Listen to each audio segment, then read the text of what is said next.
శ్రీ గురుభ్యో నమః. శృతిస్మృతి పురాణానాం ఆలయం కరుణాలయం నమామి భగవత్పాదవ శంకరం లోకవ శంకరం. నేటి నుండి శ్రీ ఆదిశంకర ధ్యాన మందిరమునందు శ్రీ శ్రీ శ్రీ ఆదిశంకర ఆచార్య సంస్మరణ వారోత్సవములు నిర్వహిస్తున్నాము. ఈ యొక్క సంస్మరణ వారోత్సవములు గత 2 సంవత్సరాలుగా నిర్వహిస్తున్నాము. తొలి సంవత్సరం మాధవాచార్య రాసినటువంటి శంకర విజయం గురించి, మళ్ళీ సంవత్సరం వాల్మీకి సుందరాకాండ గురించి ప్రవచనాలు చెప్పించాము.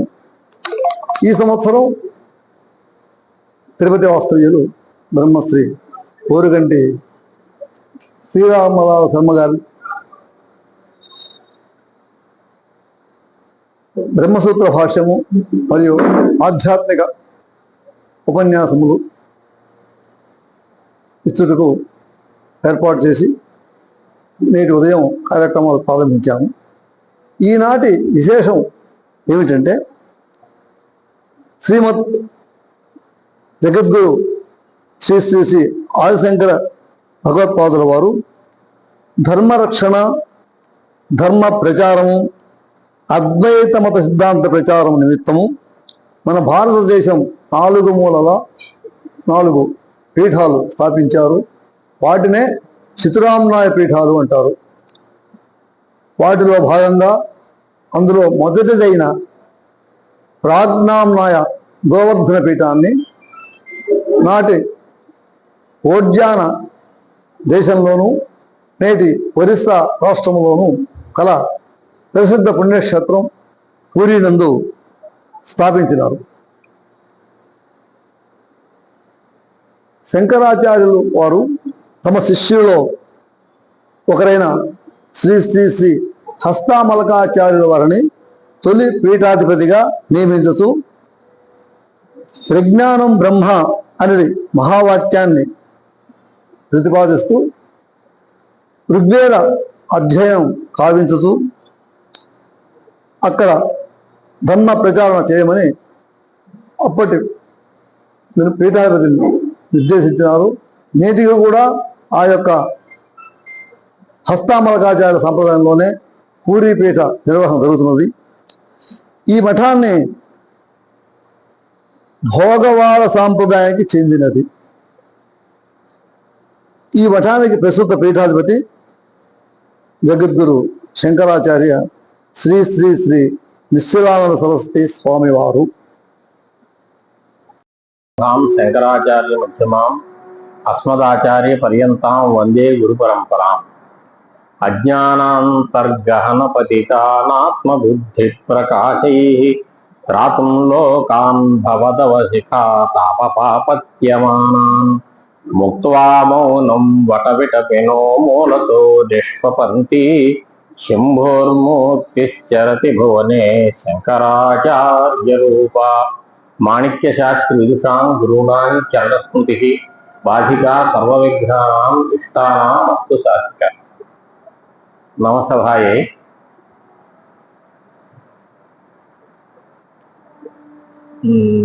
ఉపన్యాసం చెప్పేటప్పుడు నా ఉద్దేశం ఇలాంటి మాటలు వస్తూ ఉంటాయి. అంటే నేను అందరికంటే గొప్పవాడిని కాదు, దృష్టి పెట్టుకోండి. ప్రపంచంలో అత్యంత కరుణ కలిగిన వ్యక్తులు ఎవరు అని లిస్టు చేయడం మొదలెడితే మొట్టమొదటి పేరు శంకరాచార్య వారు దొరుకుతుంది. ఎందుకంటే ఆయన మనల్ని అందరినీ ఉద్ధరించడం కోసమని వేదాంత జ్ఞానం లేదా బ్రహ్మజ్ఞానం లేదా ఆత్మజ్ఞానం అంటే పొద్దున్న అనుకున్నాం కదా, మనం ఏమిటో మనకు తెలియదు. ప్రపంచం అంతా తెలుసు అనుకుంటున్నాం కానీ మన స్వరూపం ఏమిటో మనకు తెలియదు.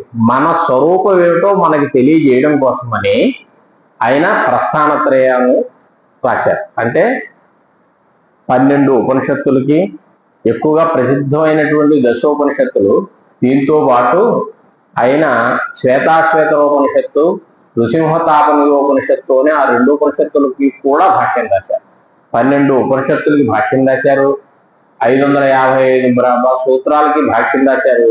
18 అధ్యాయాలు కలిగినటువంటి భగవద్గీతకి భాష్యం రాశారు. ఇక అనేక ప్రకరణ గ్రంథాలు అవి రాశారు, స్తోత్రాలు రాశారు, అది వేరే.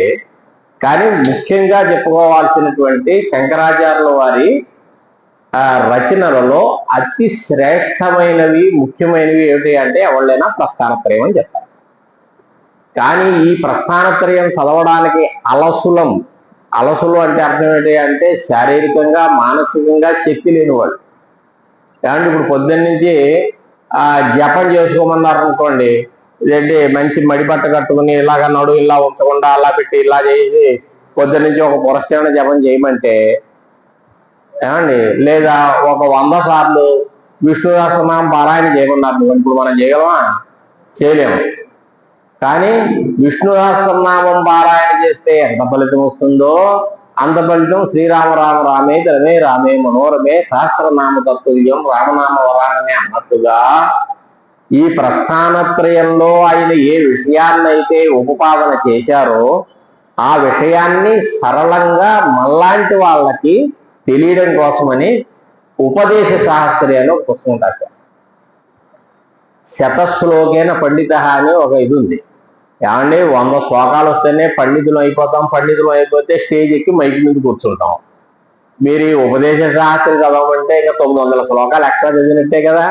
అది కేవలం శ్లోకాలు ఉన్నాం, మధ్యలో వచనం కూడా ఉంటుంది అనుకోండి, అది వేరే విషయం.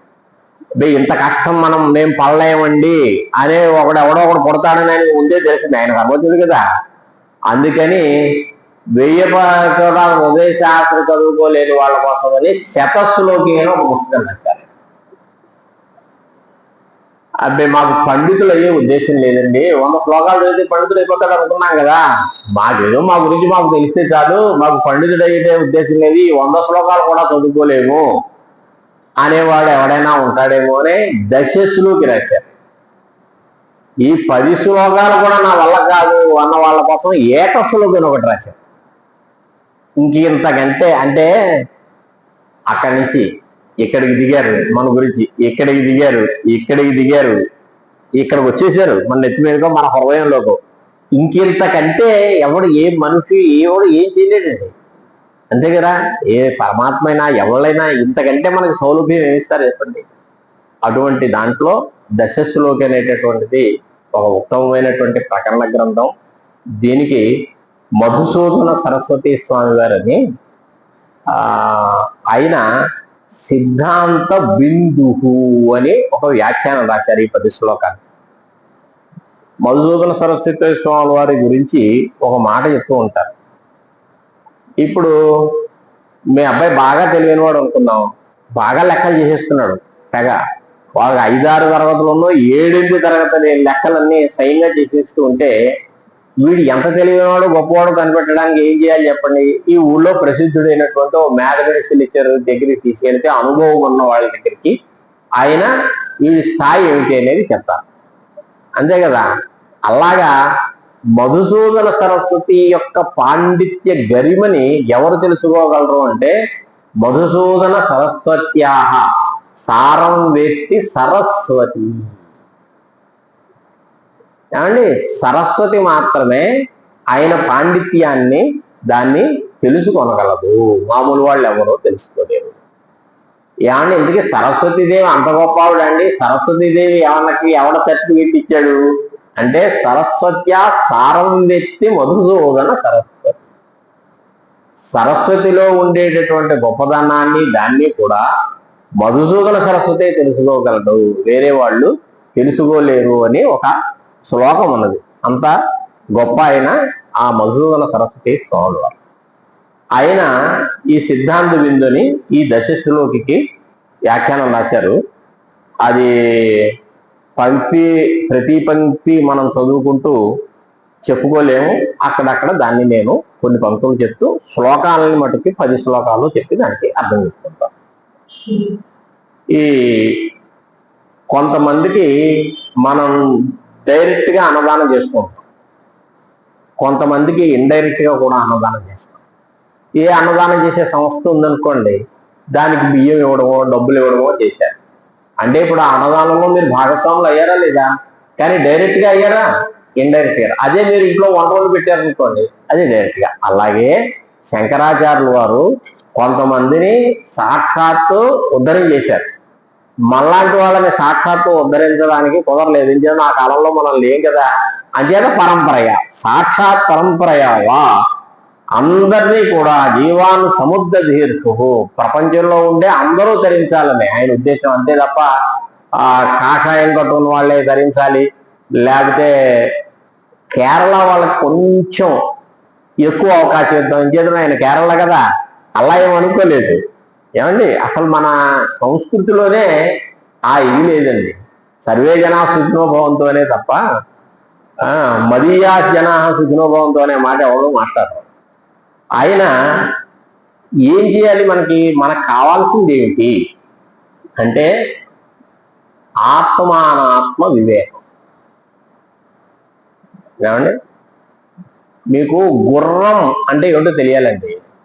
గుర్రం అంటే ఏది తెలియాలి? ఏదో బళ్ళు అది లాగుతూ ఉంటుంది, బరువులు లాగుతూ ఉంటుంది అనేది గుర్రం అన్నారనుకోండి. ఈ పని గాడిద కూడా చేస్తోందిగా. మీరు ఇప్పుడు గాడిదను గుర్రం అనుకునే అవకాశం ఉంది. అక్కడి నుంచి గుర్రం తీసుకురా అంటే గాడిదని తీసుకొస్తారు. గాడిదని తీసుకొస్తే గుర్రం గొప్పకునేది అనదు. గుర్రం కూడా తరుగుతూ ఉంటుంది అప్పుడప్పుడు. గాడిదకి మడికి తనలో ఎక్కువ అలవాటు. అక్కడి నుంచి మీరు తన్నులు తింటూ ఉంటారు. ఏమండి, ఆత్మ అంటే ఏమిటి, ఆత్మ యొక్క స్వరూపం ఏమిటి, ఆత్మ యొక్క ధర్మం ఏమిటి అనేది అద్వైతులు మాట్లాడకూడదు, ద్వైతులు మాట్లాడచ్చు. ఆత్మ యొక్క స్వరూపం ఏమిటి, అనాత్మ ఏది, ఈ అనాత్మ యొక్క స్వరూపం ఏమిటి, అనాత్మ ధర్మాలు ఏమిటి, ఇది బాగా తెలియాలి. దీన్నే ఆత్మ అనాత్మ వివేచనం అనే పదంతో వాక్యంతో కూడా మాట్లాడుకుంటారు. ఇది లేకపోవడం వల్లే మన అందరికీ ఇబ్బందులు కలుగుతాయి. ఏమండి, యజ్ఞతను మన పని ఏమిటి, మన స్వరూపం మనకి తెలిస్తే, ఇతర స్వరూపం కూడా మనకి తెలిస్తే, ఇతరం చేసే పనులేవి, మనదేవి, మన స్వభావం ఏమిటి, ఇతర స్వభావం ఏమిటి అనేది స్పష్టంగా తెలుస్తుంది. అలా తెలియకపోతే ఏమవుతుంది, పక్క వాళ్ళ పని మనదే అనుకుంటాం, మన పని పక్క వాళ్ళదని కూడా అనుకుంటాం. దానివల్ల ఇబ్బందులు వస్తుంటాయి. చిన్నప్పుడు చాకలి కథ వినుంటారు కదా. ఓ చాకలి దగ్గర కుక్క గాడిద రెండు ఉన్నాయి. గాడిద పని ఏమిటి, బట్టలు కాలువ దగ్గరకో చెరువు దగ్గరకో తీసుకెళ్ళి అక్కడ ఉతికిన తర్వాత మళ్ళా నెత్తి మీద మోద పెడితే తీసుకొచ్చి ఇంట్లో పెట్టడం, అది దాని పని. కుక్క పని ఏమిటి చెప్పండి, దొంగడు ఎవడైనా వస్తే అరవడం. వీడు పడుకున్నాడు, ఓ రోజు దొంగడు వచ్చాడు, ఈ కుక్క అరవడం మానేసింది. కుక్క అరవడం మానేస్తే ఏం జరిగింది, గాడి చాలా బాధపడింది. అరే, ఈ కుక్క యజమాని పెట్టింది అన్నీ తింటోంది, అవసరం వచ్చినప్పుడు దీని పని చేయలేదు కదా అని ఇది వంట పెట్టింది. యజమాని లేపుదాం, దొంగ వస్తే కుక్క ఇదేదో ఈ చిలిపి పని చేస్తోంది, నా నిద్ర చెడగొడుతోందని పెద్ద కర్రలిచ్చింది, దాన్ని బాధి వారేశాడు. ఇందులో నీతి ఏమిటి చెప్పండి, ఎవడి పని వాడు కాకుండా పక్క పని చేయడం మనం. అలాగే మనకి వస్తుత కర్తృత్వ భోక్తృత్వాలు లేవు. కర్తృత్వ భోక్తృత్వం అంటే నేను ఈ పని చేస్తున్నాను, ఈ పని నాది, నేను చేశాను, ఎస్ దీనివల్ల వచ్చిన ఫలం నేను అనుభవిస్తున్నాను, ఈ భావనే సంసారం. న్యాయంగా ఎవరు చేస్తున్నారు, ఇవన్నీ అంతఃకరణం చేస్తారు. మనస్సు అనండి, అంతఃకరణం, ఇవన్నీ ఒకే పర్యాయ పదాలు, చిన్న చిన్న తేడాలు ఉన్నాయి వాటి. ఏమండి, ఇప్పుడు నన్ను మా అబ్బాయి నాన్నని కేకేస్తాడు, మా మేనల్లుడు మావయ్య అని కేకేస్తాడు, మా అన్నయ్య తమ్ముడు అని కేకేస్తాడు కదా అని నేను వేరవుతానా? నేను ఒకనే అవతల వాళ్ళతో ఉండే రిలేషన్ని బట్టి చిన్న చిన్న మార్పులు వస్తున్నట్టుగా అంతఃకరణమే మనస్సుని, బుద్ధిని, అహంకారాన్ని, చిత్తాన్ని పనులు బట్టి మార్పు చెందుతూ ఉంటుంది. అంటే పేరు మార్పు, వస్తువు మటుకు మార్పు. ఈ అంతఃకరణానికి ఉండే కర్తృత్వ భోక్తృత్వాలు మన యందు ఆరోపించబడతాయి. దీనివల్ల ఆ కుక్క పని గాడి మీద పెట్టుకుంటే గాడి దెబ్బతిన్నట్టుగా మనం కర్తృత్వ భోక్తృత్వాలు ఉన్నాయంటే మీకు దుఃఖమే. ఏంటంటే చూడండి, ఒక ఇల్లు కట్టుకున్నారండి, అక్కడ బీచ్ షీషోర్ ఉండాలి అని చెప్పి చాలా దగ్గర పెద్ద ఇల్లు కట్టించారు. అంతా బాగా ఈ ఇల్లు కడుతున్నాను, శంకుస్థాపనకి 10 మందిని కేకేశామంటే ఏమిటి చెప్పండి దాని ఉద్దేశం? నేను ఇల్లు కడుతున్నాను అని అందరికీ చెప్పుకోవాలని కదా, గొప్ప కోసమే కదా ఈ శంకుస్థాపనకి. వాళ్ళంతా ఎందుకు ఏమండి అయ్యింది, పెద్ద ఇల్లు కట్టారు. ఆ తర్వాత జనాలు చాలా మంది రావాలి కదా, పేపర్లో యాడ్ ఇచ్చారు ఏకంగాను. ఆ ముందు ఆ పెద్ద ఫోటో, మీరు రెండే లేదా అక్షరాలు చిన్నవి కానీ పెద్ద ఫోటో, లేదా ఆ గృహప్రవేశం టైంలోనే ఎక్కడికి రావాలనేదే రూట్ మ్యాప్ ఇచ్చినట్టుగా మొత్తం దాని ప్లాన్ ఇచ్చారు. ఇన్ని చేశారు. అందులో ఉన్నారనుకున్నాం. ఉంటే ఆ ఇల్లు నేను కట్టుకున్నాను అనే ఫీలింగ్తో పాటు దాంట్లో ఉండే సుఖాన్ని మీరు అనుభవిస్తూ ఉంటారు. కానీ ముహూర్తం ముందు రోజు రాత్రి ఉప్పెన్ వచ్చింది, పెద్దది సునామీ వచ్చింది. ఈ ఇల్లు ఎక్కడ కట్టామో తెలియలేదు. మళ్ళా సర్వేని తీసుకొస్తే తప్ప మన సైట్ మనకి తెలియలేని స్థితిలో కూడా ఉప్పెన్లు వచ్చాయి కదా. అలా మొత్తం అన్ని కొట్టిపోయాయి. ఇప్పుడు దుఃఖం ఎవరు పడుతున్నాడు? మనమే పడుతున్నాం. అంటే ఎవరైతే నేను ఇల్లు కట్టించాను అని, ఎవరైతే దాని గురించి కష్టపడ్డామని అన్నారో వాళ్ళే దుఃఖపడుతున్నారు. సో కర్తృత్వ భోక్తృత్వాలే సుఖదుఖానికి కారణం. కాబట్టి ఇటువంటి కర్తృత్వ భోక్తృత్వాలు వాస్తవానికి ఎవరిది? నాకు కావు. నావి కావంటే నావనే కాదు, మనవి కావు. ఎవరివి? ఇవి అంతఃకరణాలు. అంతఃకరణానికి ఉండే కర్తృత్వ భోక్తృత్వాలు నావనుకున్నందువల్ల మనకు వచ్చింది. ఎలా అంటే రెండు వస్తువులు విడివిడిగా చూడకపోతే ఏమవుతుందంటే దాంట్లో ఉండే గుణాలు దీనికి, దీంట్లో ఉండే ధర్మాలు దానికి వచ్చినట్టు అనిపిస్తూ ఉంటాయి. కర్తృత్వ భోక్తృత్వాలు మనకు కావు. న్యాయంగా మనస్సు జడం అండి.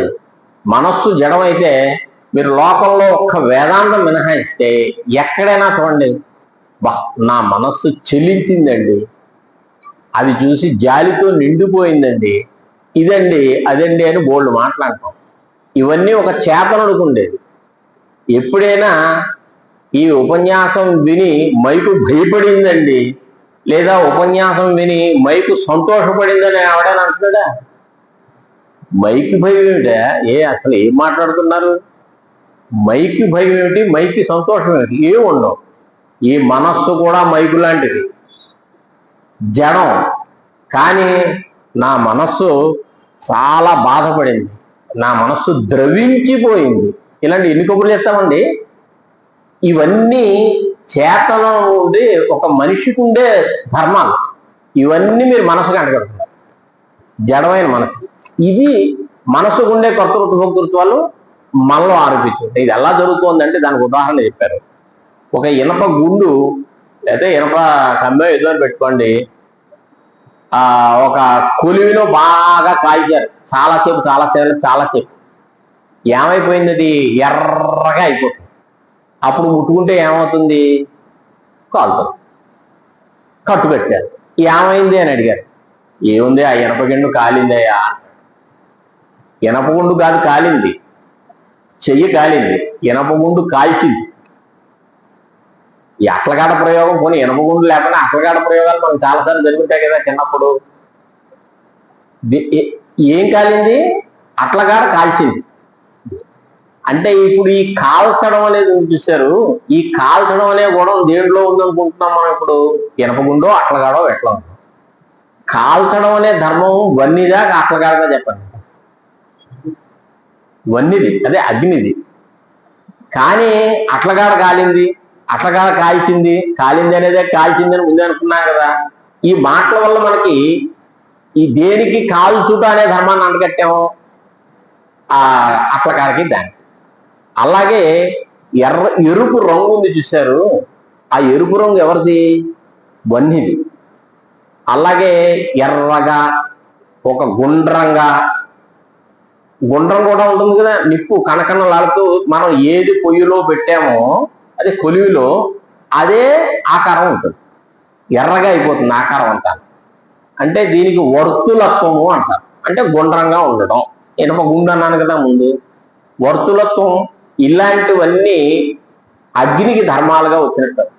అక్కడ అప్పుడు కణకణరాలకు నిప్పు ఎలా ఉందో తెలుసా, గుండ్రంగా అదేంటి సూర్యుడు ఉదయిస్తున్నప్పుడు ఎలా ఉంటుందో అలా అయిపోయింది ఇవన్నీ.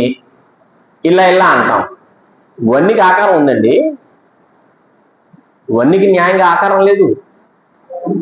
ఆకారం లేని ఇవన్నీకి ఆకారం వచ్చింది. కాల్చుట అనే గుణం అంటే దాన్నే దగ్ధృత్వం అంటారు సంస్కృతంలో.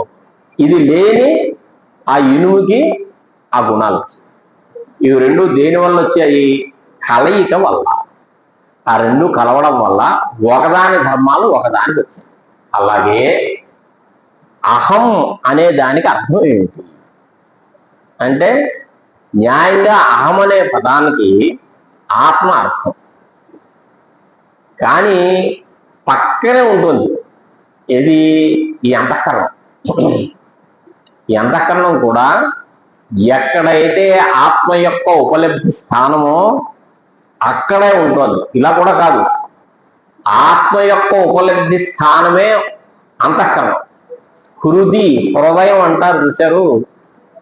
హృదయం అనే ఒక పుండరీకం ఉంది, అంటే హృదయం పుండరీకం వేష్మ అని ఒక ఉంది, అక్కడ ఉంటుంది. ఈ అంతఃకరణం కూడా అక్కడే ఉంటుంది. ఈ రెండు ఒకే చోట ఉండటం వల్ల ఏమయ్యాయి?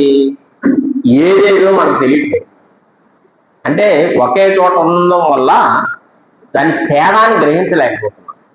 తేడాన్ని ఎప్పుడైతే గ్రహించలేకపోయామో ఒకదాని ధర్మాలు ఒకటికి అంటగట్టేస్తున్నాం.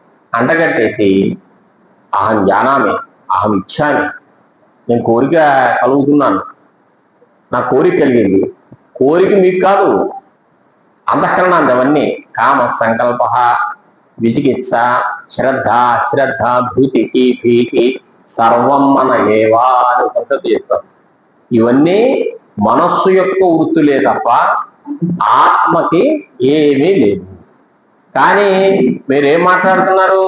నా కోరిక కలిగింది, నేను ఈ పని చేశాను, నేను ఆ పని చేశాను, నేను ఈ ఫలాన్ని అనుభవించాను, ఇన్ని మాటలు వస్తున్నాయి.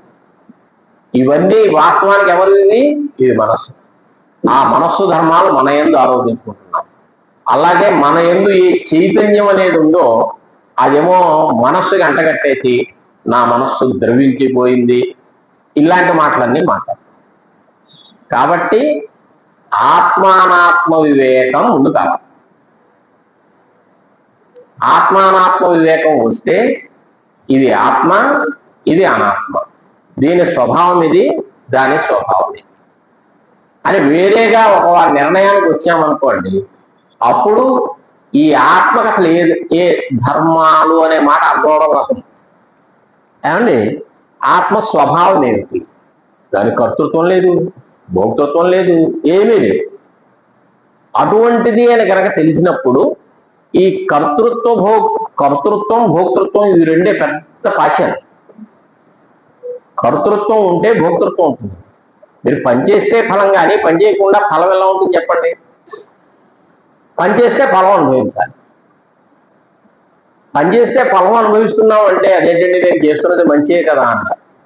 మీరు చేస్తున్నది మంచిదే, దీనివల్ల ఏమొచ్చింది? మీకు పుణ్యం వచ్చింది. ఈ పుణ్యాన్ని నేను చేశాను అనుకుంటాను. ఈ పుణ్యఫలం అనుభవించడం కోసం స్వర్గానికి వెళ్ళాను. అక్కడ మీ పుణ్యం అంతా అనుభవం అయిపోగానే మళ్ళా కిందకు వచ్చారు. ఏమండి, ఒక ఆయన ఏమో పాపం చేశాడు, ఈ పాప ఫలం అనుభవించడానికి జైలుకి వెళ్ళాడు. అయినా 14 ఏళ్ళు 25 ఏళ్ళు ఉండి జైలు నుంచి మళ్ళీ ఇంటికి వచ్చాడు. మీరేమో స్వర్గానికి వెళ్ళి ఇంటికి వచ్చారు. మళ్ళా నెల్లూరు నుంచి బయలుదేరి మళ్ళా నెల్లూరుకి వచ్చాం ఇద్దరం. ఏమిటి తేడా వచ్చింది? మంచి చెడు రెండు కూడా మనం బంధించేవే. మంచి చెడు ఈ రెండింటికి వేరే పేరేంటండి? కర్మ. అంటే కర్మలు రెండు విధాలు, మంచి కర్మలు, చెడు కర్మలు. మంచి కర్మలు చేస్తే పై అంతస్తుకి వెళ్తారు, చెడు కర్మలు చేస్తే కింద అంతస్తుకి వెళ్తారు. కర్మ లిఫ్ట్ లాంటిదండి. మీరు నొక్కే దాన్ని బట్టి పైకి తీసుకెళ్తుంది, కిందకి తీసుకెళ్తుంది. పైకి వెళ్ళడం, మళ్ళా పైకి వెళ్ళిన వాళ్ళు ఏం చేస్తారు చెప్పండి? మీ అంతస్తుకు మీరు వస్తారు కదా జనరల్గా. అలాగే మళ్ళీ మధ్యకి వచ్చేస్తాడు, కిందకి వెళ్ళినవాడు మళ్ళీ పైకి వస్తాడు. అంటే కర్మ వల్ల పైకి తీసుకెళ్ళడం కిందకి తీసుకెళ్ళడమే తప్ప మీకు జ్ఞానాన్ని ఇచ్చి మోక్షం నిరతిశయమైనటువంటి సుఖానంద వాప్తి అనేటువంటిది ఏదైతే ఉందో అది కర్మ వల్ల రాదు. అంటే కర్మ వల్ల రాదు అంటే కర్తృత్వ భోక్తృత్వములు ఉన్నంత వరకు మీరు కర్మ చేస్తున్నట్టే, ఆ కర్మ మీకు ఫలాన్ని ఇస్తున్నట్టే. ఏమంటే చెడు కూడా బంధమేనా అని అంటే ఉదాహరణ చెప్పాను ఒకటి. కానీ ఏమంటే ఇప్పుడు మీరు రోజు చీపురుతో ఊడుస్తూ ఉంటారండి, రథయాత్ర జరుగుతుంది. రథయాత్ర జరిగినప్పుడు రాజుగారు వచ్చి అక్కడ బంగారపు చీపురుతో ఊడుస్తారు అంటారో తుడుస్తారు, ఏదో మండలాన్ని బట్టి జిల్లాలను బట్టి తేడా ఉంటాయి. మాకైతే తుడుస్తారు, ఏదో కొన్ని జిల్లాల్లో ఊడుస్తారు, ఏదో ఉంది. ఏదైనా పని ఒకటే. ఆ బంగారపు చీపురు అక్కడ ఉంచేది రాజుగారు. ఆయన చేసినంత మాత్రాన అది తొడవడం కాకుండా ఇంకేమైనా అవుతుందా? నెయ్యడం అవుతుందా? ఏమన్నా ఇంకే ఆయన చేసినా దాని పేరు చీపురే. అది బంగారం అయినా అది చీపురే. ఏమండి అలా కాదండి, మరి మేము వేల కోట్లు తినేసాం కదా, మామూలు చిల్లర దొంగల్లాగా మమ్మల్ని ఈ జైల్లో పెట్టద్దు, మేము డబ్బులు ఇస్తాం. బంగారపు ఊసలు తయారు చేయండి. ఏదో 7 ఊసలు లెక్కెట్టారని కదా మామూలుగా, ఆ 7 ఊసలో ఉన్నటువంటి ఆ గ్రిల్ ఏదైతే ఉంటుందో అది బంగారంతో తయారు చేసేసి రెడీ చేశాక అప్పుడు నేను వెళ్ళి జైల్లో కూర్చుంటానన్నాడు ఒక ఆయన. అలాగే జరిగింది, కూర్చున్నాడు. ఎందుకు ఆయన జైల్లో ఉన్నట్ట, బంగారపు జైలు అయినంత మాత్రాన ఆయన మామూలు ఇంట్లో ఉన్నట్ట, జైల్లో ఉన్నట్టే. అంటే మీరు మీ స్వరూపాన్ని తెలుసుకుని మీ స్వరూపభూతమైనటువంటి ఆనందాన్ని అనుభవించడం అనేది మోక్ష స్థితి. ఆ స్థితి కాకుండా వేరే ఎలా ఉన్నా అది సంసార స్థితి. అది మంచి కర్మలు చేసుకుని బంగారపు జైలుకి వెళ్ళండి, చెడ్డ కర్మలు చేసుకుని ఇనప జైలుకి వెళ్ళండి, ఏదైనా జైల్లో ఉన్నట్టే. దాన్ని బంధం అనే అంటారు. దీనికి ఇంకో మాట కూడా చెప్పారు.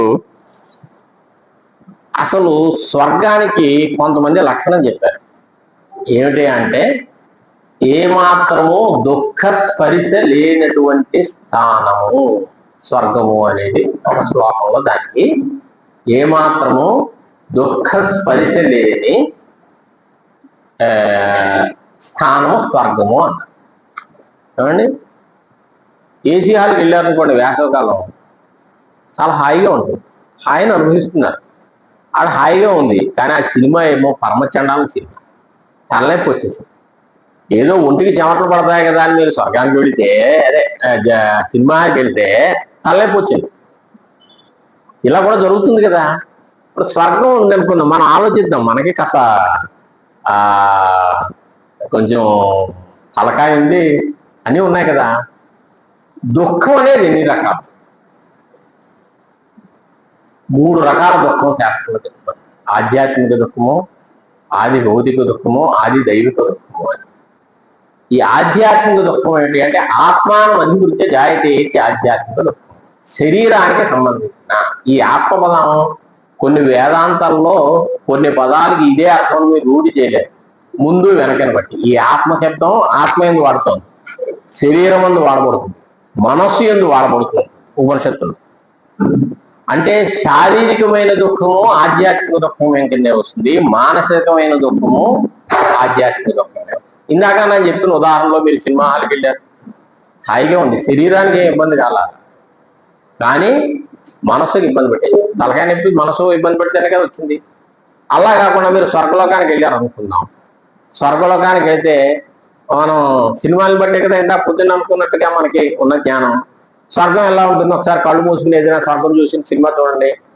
ఇంద్రుడు పెద్ద సింహాసనం మీద ఉంటాడు, ఆ కింద కింద చిన్న చిన్న చిన్న సింహాసనాల్లో ఈ అష్ట దిక్పాలకులు, మిగతా ఇతర దేవతలు, బృహస్పతి ఇత్యాదులంతా ఉంటారు.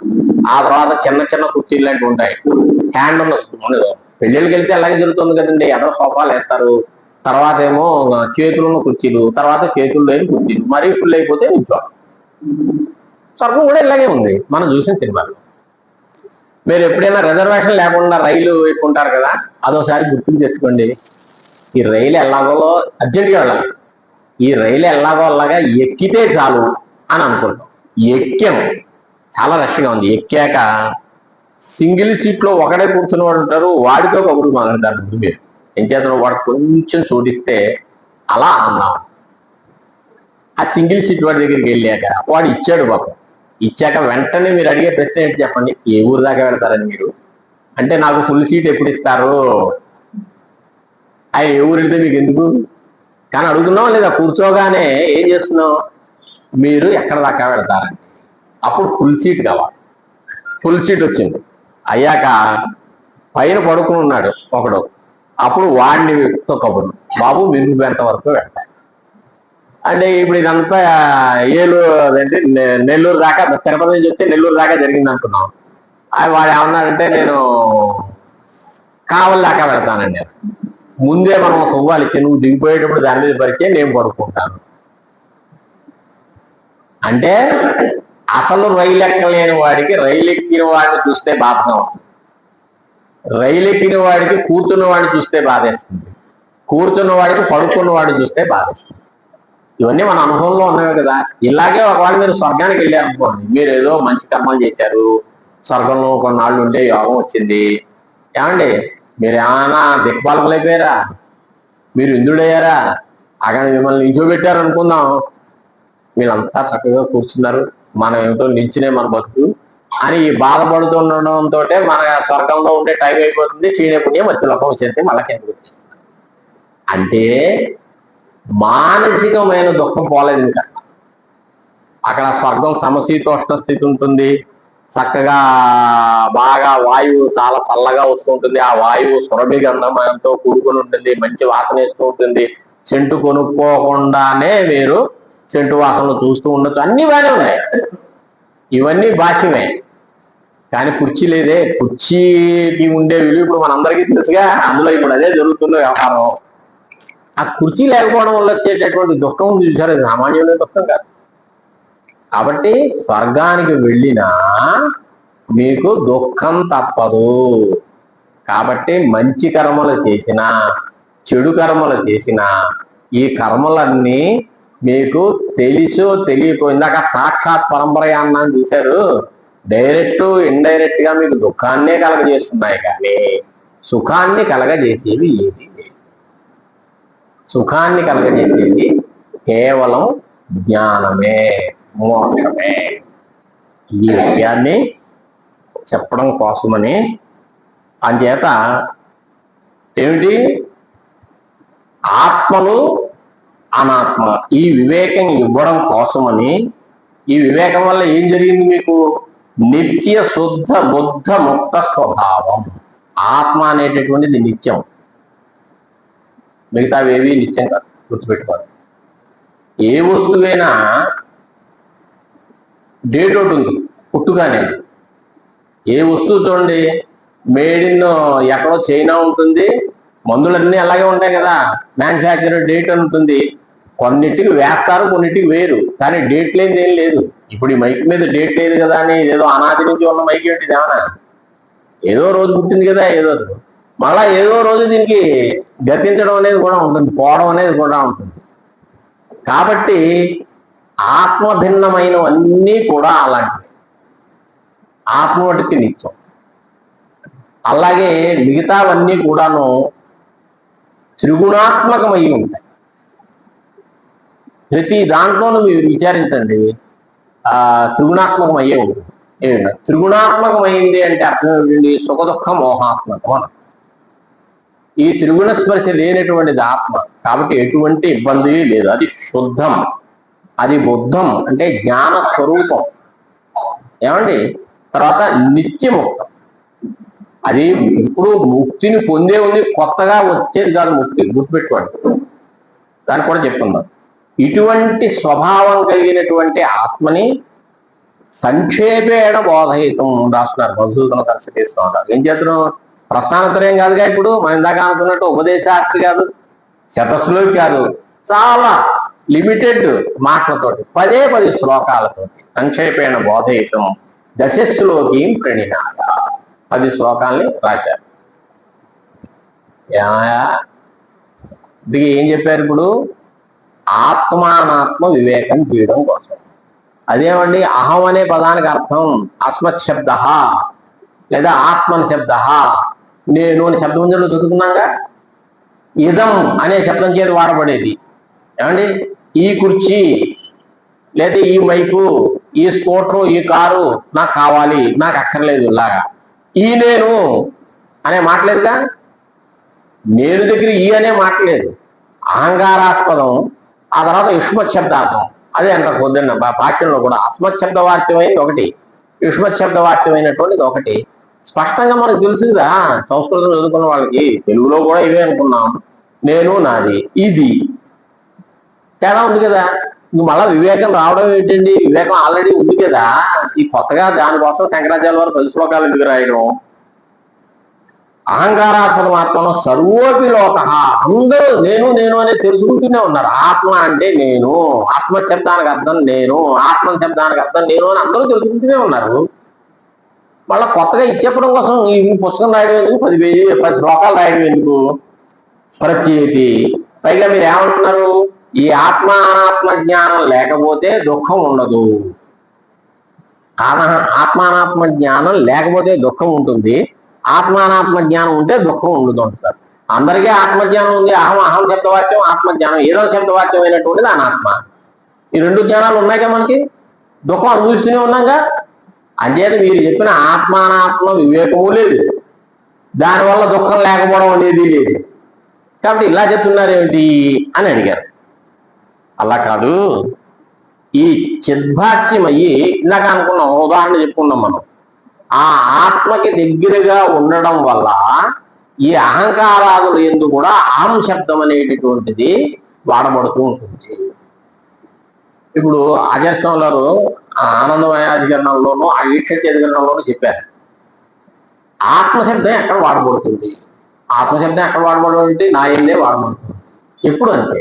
కానీ సర్వార్థకారిణి భృత్యేపి మమాత్మ భద్రసేన ఇది ప్రయోగ దర్శన. వాడికి కావాల్సిన పనులన్నీ చేసి పెడుతుంటాడు ఒకడు. వాడి ఎందు చాలా వీడికి అనురక్తి ఉంది. వాడు నా ఆత్మండి అని అంటూ ఉంటాడు. ఇలా మమాత్మ భద్రసేన, వాడి పేరు భద్రసేనుడు అనుకున్నాం. మమాత్మ అంటే మనకి పనిచేసి పెట్టే వాళ్ళ ఎందు కూడా మనకి బాగా ఇష్టుడైనటువంటి వాడి ఎందు ఆత్మశబ్ద ప్రయోగం ఉంది, మమాత్మ అని. అందుకే నిజంగా వాడు ఆత్మ అలా వాడుతూ ఉంటారు. అలాగే ఇక్కడ కూడా జరుగుతుంది. కానీ మనం అహం అనేది వాడుకుంటున్నామో ఈ అహంకారార్థం వస్తుత ఆత్మ కాదు, అక్కడే భ్రమపడుతున్నాము. అందువల్ల ఈ ఆత్మానాత్మ వివేకం కోసం ఆయన పుస్తకం దశలోకి రాయాల్సిందే. దీని చేత ఈ అహంకారం, అహం శబ్దార్థమైనటువంటి అంతఃకరణాన్ని నేను అనుకోవడం వల్ల శుద్ధమైన ఆత్మ యందు, ఆత్మ న్యాయంగా శుద్ధమే. శుద్ధం అంటే ఎటువంటి మార్పులు లేవు, ఎటువంటి ధర్మాలు లేవు, అంటే దుఃఖం ఇలాంటివి ఏమీ లేవు. లేకపోయినా ఈ దగ్గరితనం వల్ల అట్లకాడ కాల్చింది అన్నట్టుగా దుఃఖిత్వాభిమాన, దానికి ఉండేటటువంటి కర్తృత్వం, భోక్తృత్వం, దుఃఖం ఇవన్నీ మన మీద వచ్చేస్తున్నాయి. శాస్త్రీయ బ్రహ్మాత్మైకత్వ విజ్ఞానేన సమూలస్య తస్య నివృత్తి. అంచేత ఆత్మ జ్ఞానం వలన ఇటువంటి అజ్ఞానం వల్ల అజ్ఞానం పోతుంది, అజ్ఞానం యొక్క నివృత్తి కలుగుతుంది. ఈ జ్ఞానం కూడా దేనివల్ల? శాస్త్రీయ అనే పదం వేశారు. ఆత్మవారే ద్రష్టవ్య, శ్రోతవ్య, మంతవ్య, నిధిధ్యాసితవ్య అని బృహదారణ్యోపనిషత్తులో. ఇప్పుడు అది విధ కాదా అని విచారం చేశారు. అంటే విధి అంటే ఏమిటి అంటే మనకి తెలియనటువంటి విషయాన్ని నిశ్చయంగా చెప్తున్న దాన్ని విధి అంటారు. ఎలాగంటే జ్యోతిష్ఠోమైన స్వర్గకామో ఏదైనా, జ్యోతిష్ఠోమయాగం చేస్తే స్వర్గం వస్తుంది, స్వర్గం కావాలనుకున్నవాడు జ్యోతిష్ఠోమయాగం చేయాలి. ఈ విషయం మీకు తెలుసా? జ్యోతిష్ఠోమయాగం చేస్తే స్వర్గం వస్తుందని. అంటే మీరు ఎప్పుడైనా వినుంటారు, అది వేరే విషయం. మామూలుగా మనకు తెలియదు, వేదం వల్ల మాత్రమే తెలిసింది తప్ప మామూలుగా మనకు తెలియదు. ఈ తెలియనటువంటి ఈ అలౌకికమైనటువంటి ఉపాయాలను చెప్పింది కాబట్టి దానికి వేదం అని పేరు వచ్చింది. ఈ విధి అంటే అజ్ఞాతార్థ జ్ఞాపకం వేదభాగం విధి. ఈ విధి కూడా 3 రకాలుగా ఉంది. అపూర్వ విధి, నియమ విధి, పరిసంఖ్యా విధి.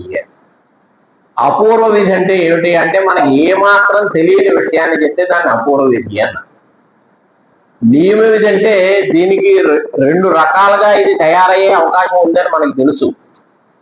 అప్పుడు ఇదే అని నిర్ణయించడం కోసం వేదం. దాన్ని నియమ విధి అంటే ఇదే అంటే ఏమిటి, పక్కది చేయరాదు అన్న. ఎలా అంటే యాగంలోనే పురోడాశం అనే ఒక ద్రవ్యం ఉంటుంది. పురోడాశం అంటే ఏంటి అంటే మనం బియ్యపు చాలా పిండి మొరులాగా చేసి దాంతో వండినటువంటి ఒక పిండి అనుకుందాం. ఎప్పుడైనా రాత్రిపూట ఆదివారాలు తినే పిండి అనుకోండి. దాన్ని బియ్యం నూకలు చేసి చాలా రవ కింద చేసి దాంతో వండుతారు. దాన్ని వండితే వచ్చేది పురోడాశం. ఇప్పుడు బియ్యం కావాలి కదా, ధాన్యం నుంచి కదా బియ్యం వస్తుంది. ఈ బియ్యం ఎలా తయారు చేయాలి?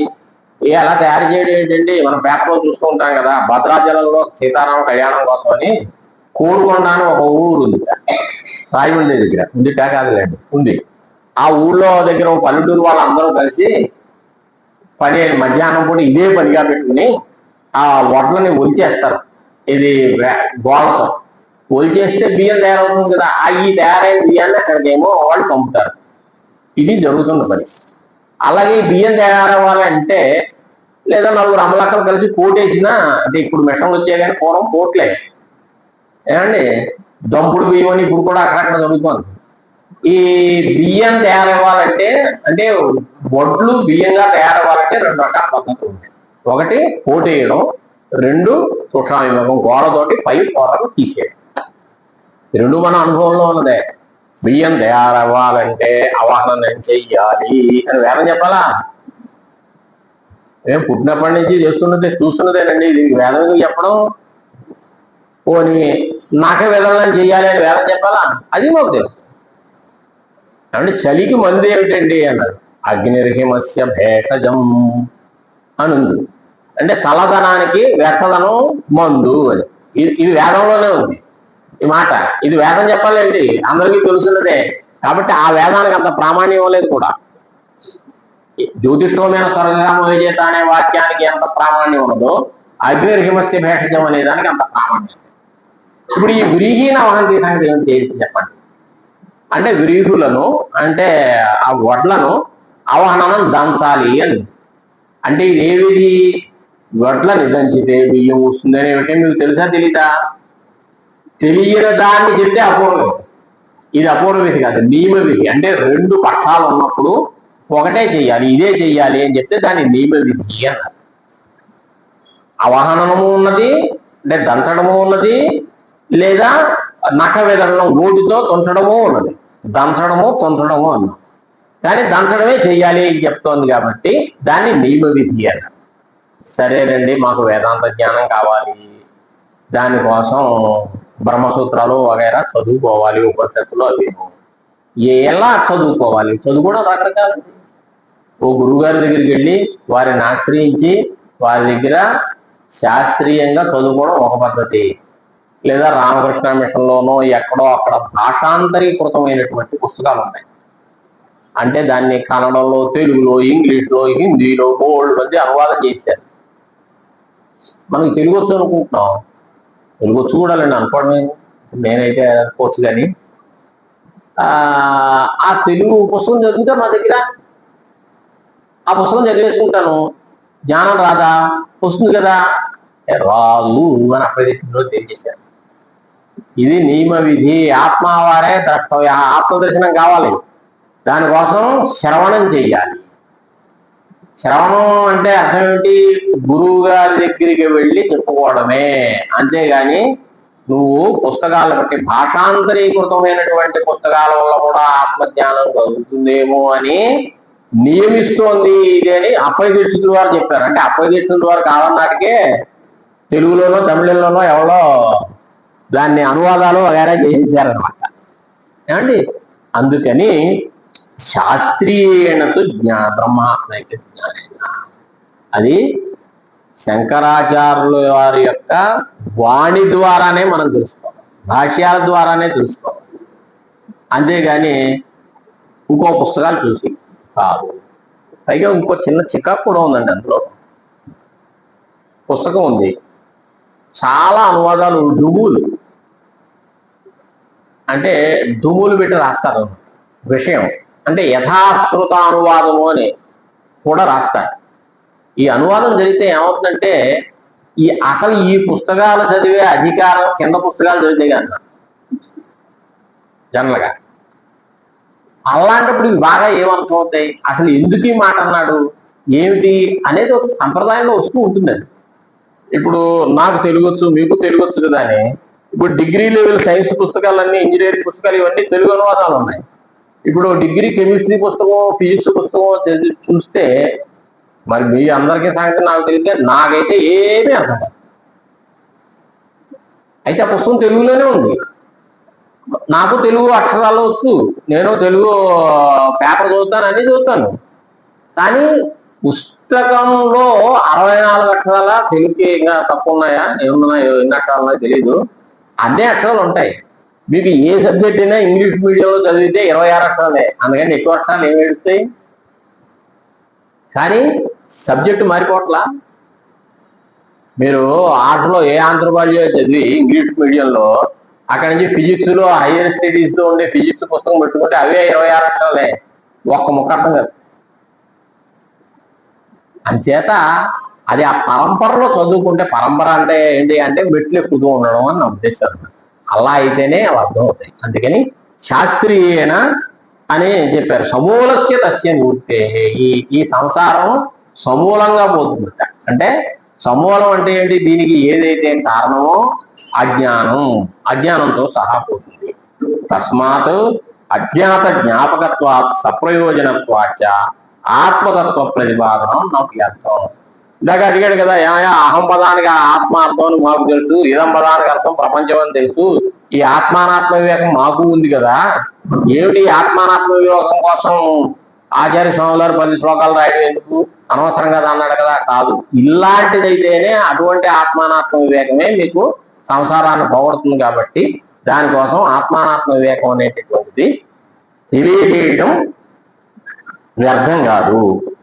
అయితే ఈ ఆత్మతత్వం ఎలా తెలుస్తుంది, తత్వమసి అని గురువు గారు ఉపదేశం చేస్తే దానివల్ల అహం బ్రహ్మాస్మి అనే అనుభవం కలుగుతుంది. దానివల్ల మాత్రమే మీకు అజ్ఞానం పోతుంది తప్ప ఇంకో రకమైనటువంటి దానివల్ల పోదు. ఇప్పుడు చూడండి, చిన్నపిల్లడికి కామెర్లు వస్తూ ఉంటాయి. ఆ కామెర్లు వచ్చినప్పుడు ఒక పెట్టులో పెట్టి ఏదో ఒక లైట్ వేస్తారు కాసేపు హాస్పిటల్స్. ఏమండి, ఆ లైట్ వేస్తే కావర్లు తగ్గుతాయి. లైట్ కావర్లకే అనుకుంటాను, మీకు ఎవరికి అనుభవం ఉంటుంది. ఇది అందరూ మనకు విన్నాం. ఆ లైట్ కరెంటేనా కదా, కరెంట్ లైటే కదా. ఎందుకండి, ఇదిగో మా ఇంట్లో బోల్డ్ లైట్లు ఉన్నాయని చెప్పి ఆ కాదండి వాడి దగ్గరికి వెళ్ళి మీరు 1000 వాట్స్ బల్బు దగ్గర పెట్టేసి ఆ పెట్టిలో పెడితే ఏమవుతుంది చెప్పండి, చాలా తేడా వస్తుంది. అలాగా మనకి ఈ ఈ ఈ ఈ తత్వమసి అనే ఉపదేశం వల్ల మాత్రం వచ్చే అహం బ్రహ్మాస్మి అనే జ్ఞానం వల్లే మోక్షం కలుగుతుంది. కానీ అహం బ్రహ్మాస్మి అనే పదానికి అర్థం అందరికీ తెలుసు. ఇప్పుడు కొన్ని వేల సార్లు అనుకుంటూనే ఉన్నాం ఏమండి, అహం బ్రహ్మాస్మి అహం బ్రహ్మాస్మి అని. మామూలుగా 12 అయ్యేసరికి ఆకలి వేస్తూనే ఉంది. అంచేత ఈ వేదాంత మహావాక్యాలు అంటారు, తత్వమసి, అహం బ్రహ్మాస్మి, ప్రజ్ఞానం బ్రహ్మ, అయమాత్మ, సర్వానుకోటి, వాట్ల వల్ల కలిగే జ్ఞానం వల్లే మీకు అసలు కార్యం ఉంటుంది. అందుకే పొద్దున్న అనుకున్నాం, తత్వమస్యాది వాక్యోర్థ సమ్యగ్ధి జన్మమాత్రత అవిద్యా సహకార్యేణ నాసీదస్తి భవిష్యతి అని చెప్పారు. అయితే వాక్యం అంటే 2-3 పదాలు కలిస్తే దాని వాక్యం అంతే కదా. ఈ వాక్యార్థ జ్ఞానం కలగాలి. తత్వమసి ఎన్ని పదాలు ఉన్నాయి, తతు త్వం అసి. ఈ మూడు పదార్థ జ్ఞానాలు కలిస్తే ఒక వాక్యార్థ జ్ఞానం వస్తుంది. దాన్ని ఏదో మహావాక్యార్థం కూడా నానగోళ పెట్టారు. ముందు తత్పదానికి అర్థం తెలియాలి, స్వంపదానికి అర్థం తెలియాలి. అప్పుడు కదా, అంటే వాక్యార్థ జ్ఞానం కావాలి అంటే పదార్థ జ్ఞానం ఉండాలి. ఏమండి, తీయని పాయసం వేశారు ఈవేళ అని మీరు అనాలనుకోండి, మీకు అసలు పాయసం అంటే ఏంటో తెలియాలి, తీపిదనం అంటే తెలియాలి. అది పాయసం అని తెలియదు, మీకు తీపి రసం అంటే తెలుసు, ఇంట్లో ఏదో బెల్లం మొక్క తినడం అలవాటు ఉంది. ఏమండి, పాయసం అంటే ఏంటో తెలియదు. ఒక కొత్త తోటకి వెళ్ళినప్పుడు ఏదైనా స్వీట్ కొత్త, అన్ని స్వీట్లు మనకి ఏం తెలుసు. అక్కడికి వెళ్ళాక మీ ఇంటి నుంచి ఫోన్ వస్తుంది, ఏమండి వేడ ఏం పెట్టారు, ఏం తిన్నారు, ఏదో తీయని ఏదో పెట్టారే అది అంటాం, కానీ తీయని పాయసం అన్నాం. అది పాయసం అని మనకు తెలియదు కదా. లేదా పాయసం అని చెప్పి ఎవడో ఏదో పెట్టాడు ఒకసారి, అదే పాయసం అని నమ్మకం ఉన్నాం, అది తీపిగా లేదు.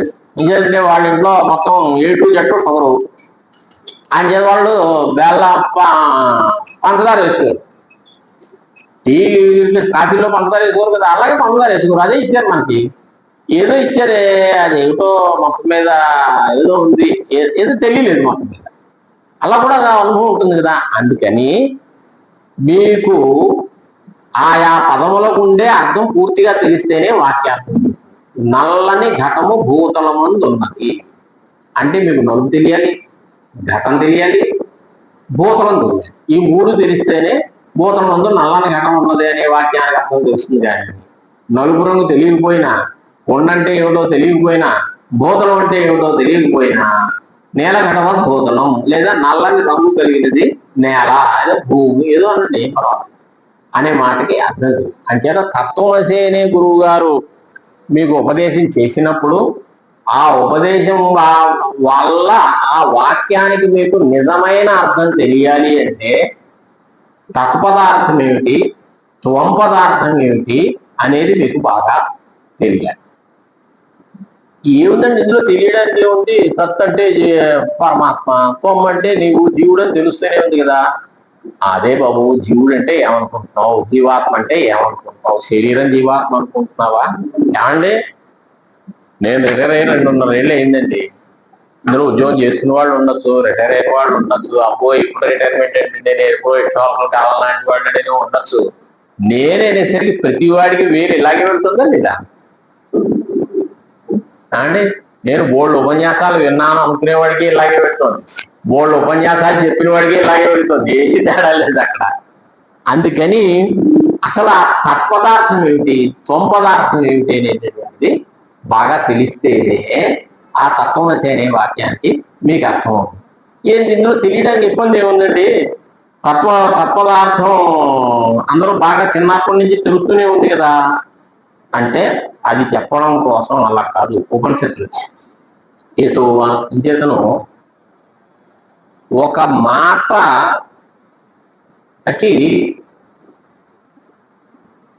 అర్థం వాచ్యార్థము, లక్ష్యార్థము అని 2 రకాలు.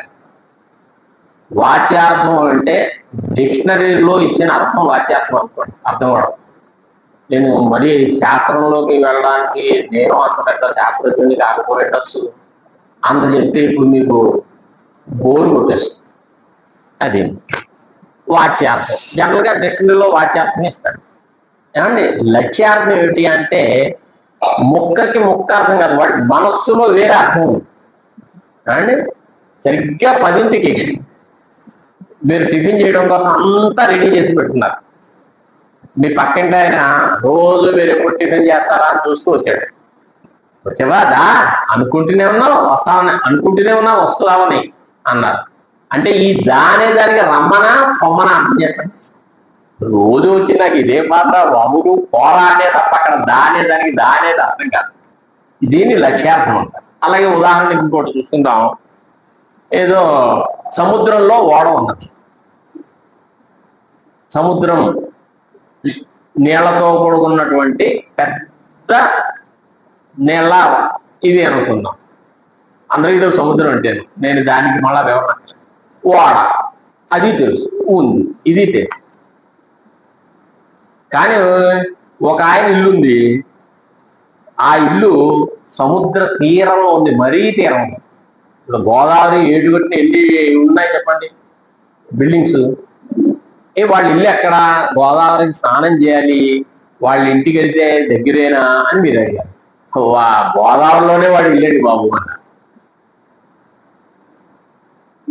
వాళ్ళ ఇంటికి వెళ్తే గోదావరికి వెళ్ళి స్నానం చేయాలి రాజమండ్రిలో, వాళ్ళ ఇల్లు గోదావరికి ఎంత దూరం ఉంటుంది, దగ్గరేనా అని మీరు అడిగితే వీడు ఏం సమాధానం చెప్పాడు? గోదావరిలోనే వాళ్ళు ఇల్లండి. అంటే వీడు గట్టు మీదే ఉంది ఇల్లు. అంటే ఇప్పుడు గోదావరికి అర్థం ఏంటి? ఏదో అక్కడెక్కడో పుట్టి ప్రవహిస్తున్నటువంటి పెద్ద నది, ప్రవాహంతో కూడుకున్న నదే గోదావరి అర్థం, కానీ గట్టు గోదావరికి అర్థం కాదు. ఇల్లు అంటే ఇల్లే. గోదావరిలో ఇల్లు ఉంటుందండి ఎక్కడైనా? మరి ఇప్పుడు వీడు నిజం చెప్పాడా, అబద్ధం చెప్పాడా, తప్పు చెప్పాడా, ఒప్పు చెప్పాడా? అంటే న్యాయంగా అయితే ఒప్పు చెప్పాడు. కానీ వాడి ఉద్దేశం ఏమిటి? గోదావరికి అతి సమీపంలో ఉంది నాయన, నువ్వు ఇలా కాలు తీసి ఇంట్లోంచి పెడితే గోదావరిలోనే పడతావు, అంతే కదా. ఇప్పుడు రాత్రి కూడా ఏదో రైలు ఆగింది అనుకోండి, కొవ్వూరు తర్వాత కొవ్వూరు వచ్చింది తెలిసింది, ఈ లోపుగా నిద్ర పట్టింది, దాటగానే ఆగిందంటే రాయమండ్రి అని అర్థం. అది ఏ బ్రిడ్జ్ మీద ఆగి ఉండగా స్టేషన్ వచ్చిందేమో అని మీరు ఇలా నిద్రపోతూ కళ్ళు తెరిచి కాలు కింద పడితే ఎక్కడ పడతారు? గోదావరిలోనే పడతారు, అంతే కదా. అలాగా అంటే అక్కడ గోదావరిలో ఇల్లు అన్నప్పుడు గోదావరి శబ్దానికి గోదావరి ప్రవాహం కాదు అర్థం, గోదావరి యొక్క ఒడ్డు తీరం, గంగా తీరే కోట, గంగాయం కోట అని. ఇది లక్ష్యార్థం అంటారు. అంటే ఏంటి అంటే కొంచెం కుదరినప్పుడు చిన్న మార్పుతో పక్కదాన్ని తీసుకోవడం, అంటే కొన్ని వదిలేయడం కూడా ఉంటుంది. అలాగే ఏంటి అంటే ఆవేళ తిరుపతిలో మీరు ఆవేళ లైవ్లో కలిశారు కదా, మీరే కదా అని అన్నారు. తిరుపతిలో కలిసిన అయినే ఈయన అంటే అయినా అన్నప్పుడు అయినా అనే దానికి అర్థం ఏంటండి? ఆ వేళ తిరుపతిలో లైవ్లో ఉన్నాయి, ఆ వేళ గుండుతోటి పంచుతోటి ఉన్నారు. ఈవేళ ఇక్కడ ఎలా ఉన్నారు? జులపాలు వేసుకుని ప్యాంట్ వేసుకుని ఉన్నారు. మరి నల్లఘటము ఎర్రఘటము ఒకటి అనే మాట మీరు ఒప్పుకుంటారా? అదేంటండి నల్లఘటం ఎర్రఘటం, మీరు ఎర్ర స్కూటర్ కొనుక్కోవాలని బుక్ చేసుకున్నారండి, వాడేమో బ్లాక్ స్కూటర్ ఇచ్చాడు, తీసుకెళ్తారా? ఏం తేడా ఉందండి? భలే వాళ్ళే, విశేషణం తేడా రాలా? అక్కడేమో ఎరుపు రంగు, ఇక్కడ నలుపు రంగు. విశేషణం వల్ల విశిష్టం మారిపోతుంది. నల్లఘటం వేరే, పోనీ మనకు అర్థం అవడానికి నల్ల స్కూటర్ వేరే, ఎర్ర స్కూటర్ వేరే అనుకున్నాం కదా. ఇప్పుడు ఈ వ్యక్తి ఒకడే, శర్మగారే, కానీ ఆ వేళ గుండుతో క్యూలైన్తో నిలుచుండి పంచెతో కూడుకున్నటువంటి శర్మ. ఇక్కడ నెల్లూరులో ఈ హాలులో కుర్చీలో ప్యాంటుతో క్రాఫ్తో కూడుకున్నటువంటి శర్మ. ఇద్దరు ఒకటే ఎలా అవుతారు? ఆ శర్మగారే మీరు అంటే ఆ శర్మగారు వేరు, ఈ శర్మగారు వేరేనా? అదే అంటే అప్పుడు అలాంటప్పుడు ఏం చేయాలంటే విశేషణాలను వదిలేయండి. తిరుపతి, క్యూలైను, గుండు, పంచ వదిలేయండి. ఇక్కడ నెల్లూరు ఈ హాలు, క్రాఫ్, ప్యాంటు, కుర్చీ వదిలేయండి. ఇంక మిగిలింది ఎవరు? కేవలం శర్మ. ఇందులో తేడా ఏం లేదు కదా, ఒకటే అయినా ఒకటే అనేది కుదురుతుంది. దీన్ని జహదజహ లక్షణాన్ని ఏదో కొంత వదిలేస్తాం అన్నమాట. అంటే విశేషణాలను వదిలేస్తాం, ముఖ్యమైన దాన్ని అముఖ్యమైన దాన్ని వదిలేస్తాం, ముఖ్యమైనది వదలం అని అనుకుంటాం. ఇది లక్ష్యార్థము అంటారు. అంటే వాడు ఏం చెప్పడానికి వచ్చాడు, దాన్నే తాత్పర్యము అంటారు. దాన్నే ఇంటెన్షన్ ఆఫ్ ది స్పీకర్ అంటారు ఇంగ్లీష్ అయితే. మీరు తాత్పర్యం తెలుసుకోవాలి, దాన్ని బట్టి మీరు వాక్యార్థాన్ని గ్రహించాలి. అంతేగాని తాత్పర్యం తెలియకపోతే ముక్కార్థం చేసుకుంటే అక్కడి నుంచి అంతా గడబడే, తేడా వచ్చేస్తుంది. అందుకని ఇక్కడ తత్వదానికి అసలు వాచ్యార్థం లేదు, సొంపదానికి వాచ్యార్థం లేదు. శృతులే చెప్తున్నాయి. ఎతో వాయుమాని భూతాన్ని జాయంతే అనజాతాన్ని జీవంతి అత్రయం తెలిసి బ్రహ్మసూత్రంలో కూడా జన్మాద్యస్యత అనే సూత్రంలోనూ చెప్పబడింది. పరమేశ్వరుడు అంటే ఎవడు? ఏదో పొద్దున్న బాధాల కోసం చెప్పాను కానీ ఏది జీవుడే ఈ జగత్తుని సృష్టించాడు అని, అది కూడా తప్పేం కాదండి. అది కూడా పక్షం ఉంది. వేదాంతంలో అనేక పక్షాలు ఉన్నాయి. ఇందులో ఏ పక్షం రైతు అనే విచారం చేయడం అనవసరం చెప్పేశారు పెద్దవాడు. ఎందుకంటే ఈ జగత్తుకి కర్త ఎవరు అనే విచారం ఈశ్వరుడా, లేకపోతే పరమాత్మ, లేకపోతే జీవుడు అనే విచారం చెబుతుందండి. జగత్తు మిథ్య అనుకున్నప్పుడు మిథ్యాభూతమైనటువంటి జగత్ సృష్టిత్వం ఎవరికైతే మీకు ఎందుకండి, మాయ కొడుకు తండ్రి ఎవడనే విచారం ఎందుకండి పల్లెకపోతే. స్కూల్లో జాయిన్ చేయడం కోసం నిజంగా ఓ పిల్లాన్ని తీసుకెళ్లారు అనుకున్నాం, అప్పుడు వాడి తల్లి తండ్రి పేర్లు అక్కడ రాయాలి. మీరు మాయకుడు ఒకలాగా ఒక బొమ్మను ఏదో జనాన్ని తీసుకెళ్లి దీన్ని స్కూల్లో జాయిన్ అవ్వంటే దీని తండ్రి పేరు ఏంటి, తల్లి పేరు ఏంటి అని అడుగుతారంటే ఎవరైనా అది అనవసరం. అంటే మీరు ఎలాగా మీకు ఎలా చూస్తే అలా చెప్పుకోండి, కానీ సిద్ధాంతాన్ని వదలదు. నిర్గుణమైనటువంటి పరమాత్మే నేను అనే తోటమటికి ఆత్మైక్య సిద్ధో పరం సన్నహ్యద్భిరనాదరా సన్నయో నానావిధా దర్శిత. ఇందులో జీవుడు ఒకడా అనేకమా, ఇది చాలా వాదం. ఏకజీవవాదము, నానా జీవవాదము అంటారు. జీవుడు ఒకడేనా అండి? నానా నానా కాకపోతే మైకు, శ్రోత, వక్త అని ఎక్కడ కుదురుతుంది?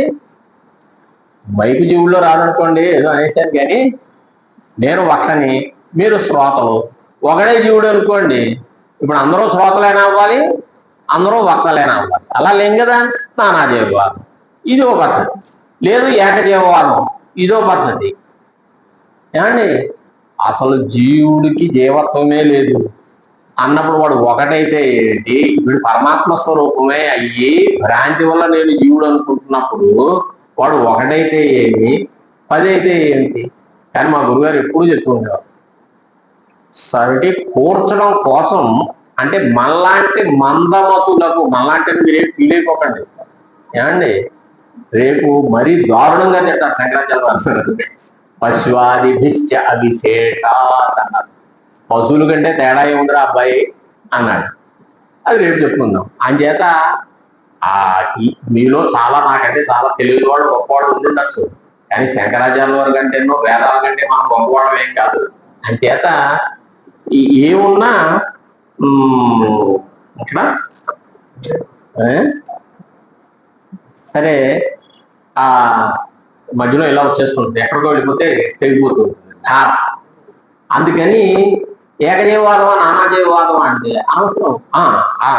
అప్పయ్య దీక్షితులు వారు ఏమన్నారంటే, మండల మిశ్ర మతం వేరు, పంచపాదికారుల మతం వేరు, ఇంకో వర్తం వేరు, ప్రకటార్థకారుల వారు వేరు, రకరకాల మతాలు ఉన్నాయి. ఇవన్నీ ఏంటండి అన్నారు. వీళ్ళందరూ జీవ బ్రహ్మలకి ఐక్యము, పరమాత్మ ఒక్కటే, అంతకంటే వేరే ఏం లేదు అన్నప్పుడు సన్నహ్యద్భి ఆత్మైక్య సిద్ధో పరం సన్నహ్యద్భి అంటే పరమ తాత్పర్యం ఉంది ఆ విషయంలో. వాళ్ళు మిల్లీమీటర్లో 1000వ వంతు కూడా తేడా లేదు, అందరూ ఒకటే. అనాదరాత్ సరణయో నానా విధాగరిష్ట. శ్రవణ మనన నిధిధ్యాసనం ఉన్నాయి కదా, ఇందులో శ్రవణం ముఖ్యమా, మననం ముఖ్యమా, నిధిధ్యాసనం ముఖ్యమా, లేదా మూడు సమానమా? కోళ్ళు గొడవలు, పేజీలు రాసిచ్చారు. ఏమండి ఎందుకు వచ్చాయండి ఏమన్నారు? బాబు బ్రహ్మజ్ఞానం కోసం ఇదో పద్ధతి చెప్పాం, దీన్ని ముందు పెట్టుకో వెనక పెట్టుకో, ఏముంది? మీరు రైల్లో ఏసీ బోగీలు ఒకప్పుడు ముందు వెళుతున్నాయి, మిగతా బోగీలు తర్వాత వస్తున్నాయి. స్లీపర్ క్లాసులు ఒకప్పుడు తిప్పుతున్నాడు. ఏమైనా రైల్లోనే మనం వెళుతున్నాం, మనం ఎక్కడికి చేరాలో అక్కడ ఏరుతూనే ఉన్నాం. అది కిందసారి నేను ఏసీ బోగీలో ముందే ఎక్కాను కాబట్టి ఈసారి ముందైతేనే ఎక్కుతాను, వెనకైతే ఎక్కను అని ఉంటే మీరు అక్కడే ఉంటారు. అంత మోక్షంగా లేం కదా. అలాగే అవన్నీ అనవసరమైన విషయాలు. అందుకని అనాదరా, వాళ్ళకి ఆదరం లేదు వాటిలో. ఏం చేద్దాం? శ్రవణం అనేది ఇప్పుడు చెప్పుకుంటున్నాం, అసలు శ్రవణం అనేది ఉందా లేదా అంటే లేదు, మననం ఉందా అంటే లేదు. ఆత్మజ్ఞానం కలక్క ముందు అన్నీ ఉన్నాయండి, ఆత్మజ్ఞానం కలిగితే ఏమీ లేవండి, ఆత్మ తప్ప. ఏమీ లేనప్పుడు ఈ చెప్పేది ఏ దృష్టిలో చెప్పారో అనేది మనం గ్రహించగలగాలి. వీళ్ళు జ్ఞాని దృష్టిలో చెప్పిన మాట, లేకపోతే సంసారావస్థల గురించి చెప్పిన మాట. సంసారావస్థల గురించి చెప్పిన మాటలన్నీ మనకు ఉన్నాయి, జ్ఞాని దృష్టిలో చెప్పిన మాటలు ఆయనకి లేవు. అంటే అది నిజం, ఎప్పుడప్పుడు మనకు కూడా స్థితి వస్తే అవి మనకి అంతవరకే తప్ప ఆ దృష్టిని ఇప్పుడు పెట్టేసుకుని ఏమీ లేవు అని ఇప్పుడు మీరు అనరు. ఇంకేదంటే ఏం లేకపోతే ఇప్పుడు ప్రసాదం గుర్తుపెట్టుకోండి, ప్రసాద వినియోగం ఉందని ముందే ఆయన అనౌన్స్ చేశారు. ఏమండి ఇప్పుడు అదే ఈశ్వరుడు లేడండి అంటే ఈశ్వరుడు చెప్పిన ప్రసాదము లేదండి అంటే మనకే. అందుకని ఆ ఆత్మైక్యవద్దు పరం సన్నక్యంతి అనాదర సరణయో నానావిధ అంటే రకరకాలుగా చెప్పారు. అందుకని ఇంతకీ వాచ్యార్థం అంటే ఏమిటి, లక్ష్యార్థం అంటే ఏమిటి అనేది మనకి ఒక కొంత అవగాహన వచ్చింది అనుకుని శృతులు చెప్తున్నాయి. తత్పదార్థం ఏమిటి అంటే హితోవాయమానుభూతాన్ని జాయంతే అని వాచ్యార్థాన్ని చెప్తున్నాయి. అంటే ఈ సమస్త ప్రపంచమునకు కర్త అయినటువంటి వాడు ఈశ్వరుడు లేదా పరమాత్మ అని ఒక అర్థం చెప్తుంది. కానీ న్యాయంగా పరమాత్మ స్వరూపం అదే, జగత్ కర్తృత్వమా అంటే కాదు. ఇంచేతన అసలు జగత్ ఉందా? లేదు. జగత్తు లేకపోతే జగత్ కర్తృత్వం ఏంటి ఉంటుందా? మీరు ఇల్లే కట్టకపోతే ఓనర్ అని చెప్పి లోన్ తీసుకుంటే ఒప్పుకుంటున్నారా? లోన్ తీసుకుని మీరు ఇల్లు కట్టకపోతే ఒప్పుకుంటున్నారా? జగత్తు లేకపోతే జగత్ కర్తృత్వం ఏంటి? అందుకని సత్యం జ్ఞానం అనంతం అని ఆయన యొక్క స్వరూపాన్ని మాత్రమే తెలియజేసేటటువంటివి. అది లక్ష్యార్థము. లక్ష్యార్థాన్ని చెప్పే వాక్యాలు ఉన్నాయి. సత్యము జ్ఞానం అనంతం బ్రహ్మ అనే లక్ష్యార్థం. అలాగే జీవుడు గురించి తొంపదార్థం గురించి చెప్తూ తద్యథా మహామత్స్య ఉభే కూలే సంచరతి పూర్వంచ అపరంచ ఏమేవాయం పురుషా ఏతౌ ఉభావంతౌ అనుసంచరతి స్వప్నాంతంచ బుద్ధాంతంచ. పెద్ద నదో ఏదో ఉంది, పెద్ద మహామత్స్యం ఉంది. అది దానికి అసలు ఈ ఈత అంటే అది చాలా పెద్దది కదా, ఓడల్నే దాని తోటలో కొట్టేసుకుంటుంది. తిమింగల గిలగిలగిల లాంటిది ఏదో అనుకోండి. అది ఒకసారి ఈ ఒంటికి వస్తుంది, మళ్ళా ఇలా వెళుతుంది, అలా వస్తుంది. దానికి ఇవేమీ లేవు. అలాగే వీడు కూడా స్వప్నాంతం జాగ్రత్త అలా స్వప్నాల్లోకి వెళ్తాడు. అది అవగానే ఇంకో అవసరంలోకి వస్తాడు, అది అవగానే ఇంకో దాంట్లో ఎలా గిరగిరగిరగిరి తిరుగుతూనే ఉన్నాం. రోజు 3 అవసరం చూస్తూనే ఉన్నాం కదండి. రోజు 3 కాకపోతే 2 గ్యారంటీ. 3వది కూడా ఉంటుందేమో మనకు గుర్తుండకపోవచ్చు. ఏదో కళ వచ్చిందిరా, ఏంటో గుర్తులేదు అనే అనుభవం ఉందా లేదా? అంటే స్పష్టత లేదు కలిగి, కానీ కళ వచ్చిందా లేదా? వచ్చింది. అంటే స్వప్నావస్థను మీరు అనుభవించినట్టా లేనట్ట? అనుభవించింది. అంటే 3 అవస్థల్లో దగ్గర తిరుగుతూనే ఉన్నాం. ఈ అంటే 3 అవస్థలు కలిగినటువంటి వాడు, జాగ్రత్త స్వప్న సుషుప్తి అనే 3 అవస్థలు కలిగినటువంటి వాడు జీవుడు. అది త్వం పదార్థం. ఇది వాచ. ఇది జాగ్రత్త స్వప్న సుషుప్తి ఆది శ్రుతయ త్వంపద వాక్యార్థస్య సమర్పితా.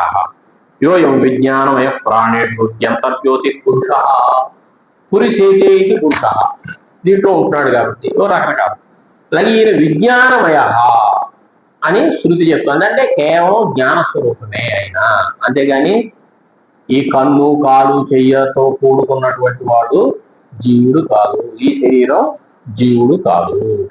అది లక్ష్యార్థాన్ని చెప్పే శృతులు.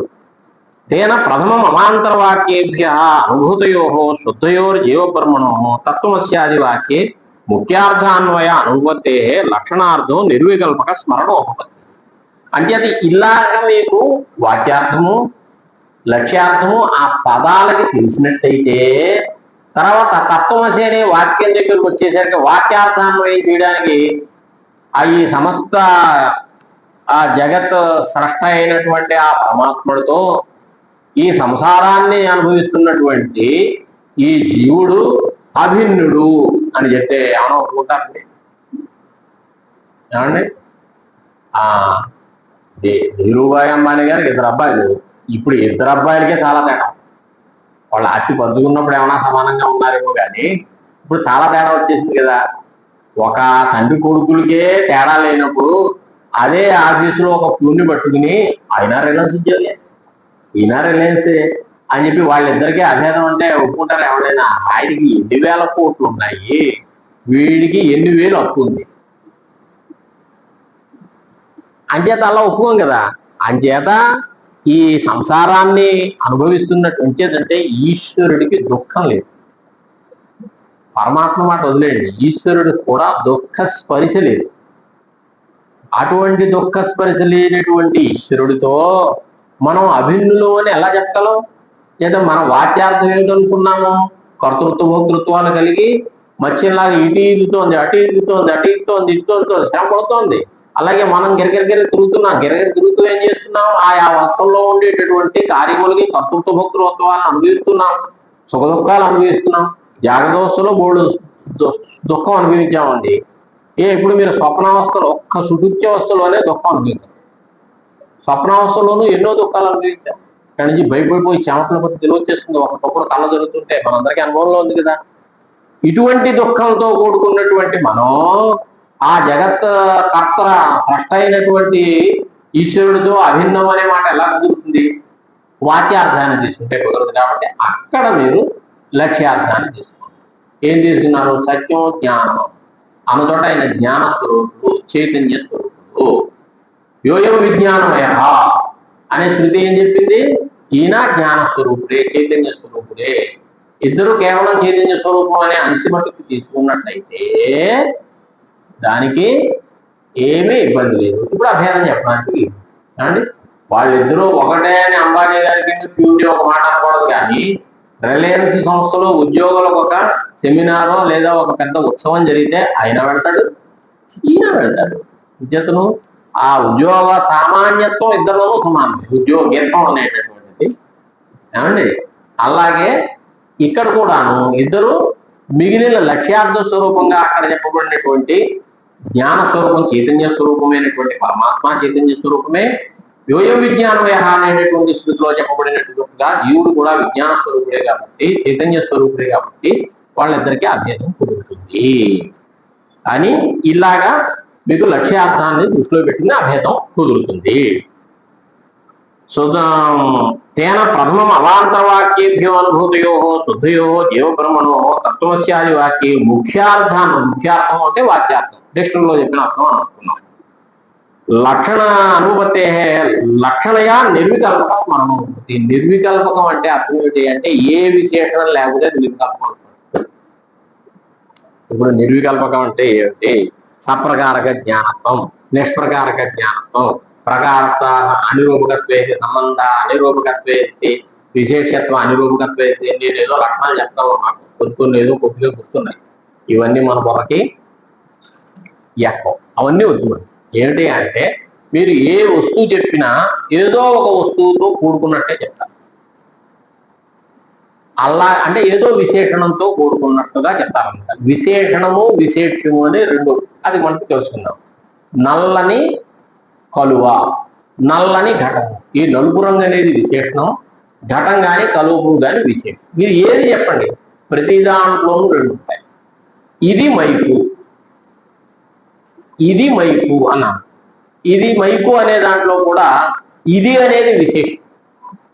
ఆ మైకులో ఒక ధర్మం ఉంటుందన్నమాట. అంటే వాంఛితే ధర్మం అని. ఇంకా ఇది తత్వ సమానం, ఇది తెలుగులో వాడకూడదు, ఇలాంటివి ఏమొద్దు, ఉపన్యాసాల దగ్గర ఏమొద్దు, అలాంటివి ఉండవు. ఇందులో మైకుత్వం అనేది ఒక ధర్మం ఉందనుకుంటున్నాం. లేదా ఇది పుస్తకము, గొడవలేని కదా. ఇది అనేది విశేషం. ఇందులో పుస్తకంలో పుస్తకత్వం అనే ధర్మం ఉంది. మనిషిలో మనుష్యత్వం, గోవులో గోత్వం, ఘటంలో ఘటత్వం లాగా పుస్తకంలో పుస్తకత్వం. ఇది పుస్తకత్వము కలిగినది అని అర్థం. ఇది పుస్తకము అనేదాన్ని అంటే ఒక పుస్తకత్వం అనే ప్రకారము, పుస్తకం అనే ఇది అంటే ఏమిటి? పుస్తకమే కదా. ఇది పుస్తకం అనొచ్చా? కాబట్టి ఇది శబ్దానికి అర్థం మనకు తోచింది తీసుకోకూడదు. పుస్తకత్వం కలిగిందే తీసుకునే ఇది పుస్తకం అని వాడాలి. అంతేగాని పుస్తకత్వం లేనిది దగ్గర ఇది పుస్తకం అని వాడితే మళ్ళా అది భ్రమాన్ని వేశారు మావాడు. అంచేత ఇటువంటిది. కానీ ఆత్మ యా ఉన్నది ఒకే చైతన్యం, ఏం లేదు అని చెప్తే అందులో విశేషం ఏమిటండి, విశేషం ఏమిటండి అనే అవకాశం ఉందా? అవకాశం లేదు. అంచేత అటువంటి లేకపోతే ఆ జ్ఞానాన్ని ఏమన్నారు? నిర్వికల్పక జ్ఞానం.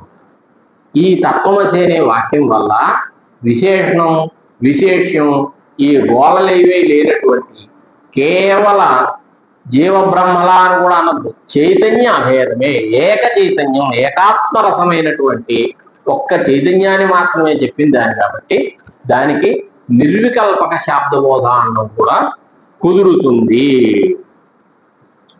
ఏమయ్యా అలా కుదురుతుందా అన్నాడు. ఇది జరిగే పనేనా?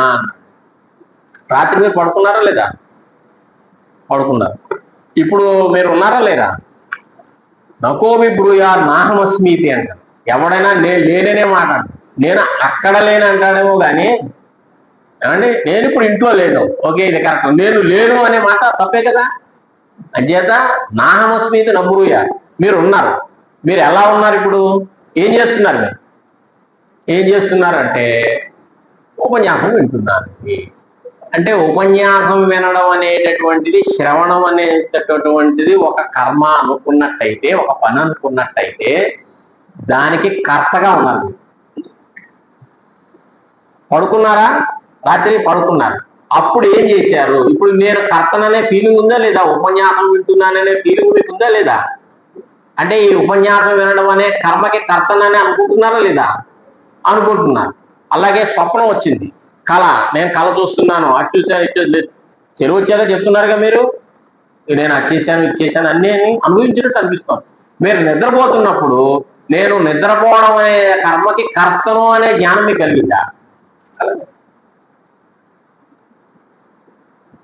అందుకని అక్కడ మీకు విశేష భావం, నేను కర్తని, నేను అనేది విశేషం, కర్తృత్వం అనేది విశేషం, ఇటువంటివి ఏమీ లేనటువంటి ఆత్మానుభూతి నిద్రలో. ఇంకేతను తెలివి వచ్చాక నాకు ఏది తెలియదు అంటే విశేషం లేదు అందాన హాయిగా నిద్రపోయాను. ఈ నిద్రపోయాననే మాట ఉంటుందండి. నిద్రపోయానంటే నిద్రపోవడం అనే దానికి నేను కర్తనిగా ఉన్నాను అని లేదు అని ఆవిడ అర్థం చెప్పండి. హాయ్, ఆ స్వరూపంలో ఉన్నాను. స్వరూపంలో ఉన్నాను అంటే అర్థం ఏంటనమాట? దానికి విశేషం ఏది ఏమండి? 5 నిమిషాలు ముగించేస్తాను. మీకు గోల్డ్ బిస్కెట్ తీసుకొచ్చారండి ఎక్కడి నుంచో, దాన్ని మీరు వడ్డాణం చేయించారు. ఒక ఆకారం వచ్చిందా, దానికి ఒక రూపం వచ్చిందా? ఏదో వచ్చింది. దాన్ని ఇంకో నాగ చేయించారు, ఏదో చేయించారు. ఒకళ్ళు ఏమీ చేయించలేదు, అలాగే పెట్టారు. మీ దగ్గర ఏం నాకు ఉందండి అంటే బంగారం. దానికి ఏమైనా ఆకారం చెప్తారా? అంటే నేను ఇంకా ఏం చేయించలేదమ్మా. ఒకసారి చూపించు. ఏమిటి చూపిస్తాను? ఏం చేయించలేదు, అది లాకర్లో ఉంది, నేనేం చేయించలేదు అంటున్నాను కదా. చేయిస్తే ఈ ఎలా చేశాడు ఏమిటి, నెల్లూరుడు బాగా చేశాడా, తెనాలివాడు బాగా చేశాడా, ఏదో రకరకాల బోధం. ఏవి చేయకుండా బిస్కెట్ గానే మూల పదార్థంగానే ఉండిపోయింది అనుకోండి. ఇంకా బిస్కెట్ అంటే తలతలు అడుగు బాగా మామూలుగా కొన్నాం అనుకోండి, అదేదో రకరకాలుగా ఉంటుంది ఏమండి. అది పట్టుకుంటే అప్పుడు గుచ్చుకుంటుంది కూడా అన్నది. ఆ బంగారాన్ని ఏమిటి చూస్తావు? నా మొహం ఏమీ చూసేది లేదు, అది పైగా లాకర్లో ఉంది, నేను చూపించడానికి బ్యాంక్ ఇవన్నీ కొన్నాను. వాస్తవానికి ఏం లేదు అక్కడ చూపించడానికి, కానీ ఉంది. అంటే దానికి ఒక ఆకారంగా మీరు చూడదగ్గ ఆకారంగా లేదు, కానీ అసలు బంగారం లేదంటారా? బంగారం లేకపోతే మీరు లాకర్ అది తీసుకుని ఎందుకు పెడుతున్నట్టు? అందులో ఉంది. అలాగే మీరు నిద్రపోతున్నప్పుడు మీరు ఉన్నారు, కానీ మీకు కర్తృత్వము ఏదో ఇలాంటి మాటలు మాట్లాడే అవకాశం లేనట్టుగా ఉన్నారు. ఈ కర్తృత్వము ఆ వగైరా అనే దానికి విశేషణాలు అని అంటున్నారు. అంటే విశేషణాలు అవి లేకుండా ఉన్నారు అంటే అర్థం ఏంటంటే ఏమీ లేకుండా ఉన్నారంటే నిర్వికల్పకంగా ఉన్నారు. అది మనకి సుషుప్తిలో అనుభవంలో ఉంది, లేకపోవడం ఏం లేదు అని చెప్పారు. ఇలా చెప్పి ఇంకా ఈ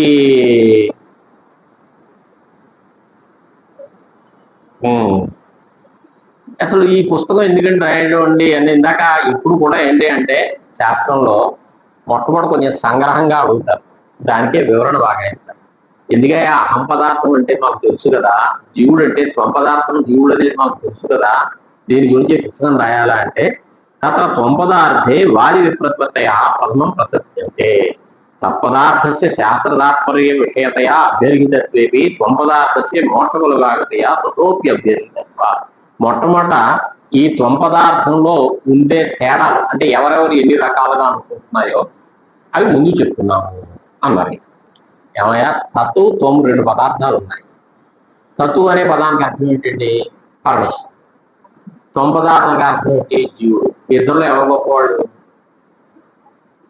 కానీ మీరు ఏదైనా మీ ఇంటి పేరు గురించి దాని గురించి చెప్తే ఏమిటండి అంటే మీ తాతగారు ముత్తాతగారు గొప్పవాళ్ళు ప్రసిద్ధులు ఎవరో వాళ్ళని ముందు మొదలెడతారా, మీ మనవాడిని ముందు మొదలెడతారా? మీ మనవాడి గురించి, మా మనవాడు అప్పుడు ఉన్నాడు మా వయసులో, వాడు స్కూల్కి వెళ్తూ ఉంటాడు, ఎల్కేజీలో వాడికి 3rd ర్యాంక్ వచ్చింది, ఇలా మొదలెడతారా?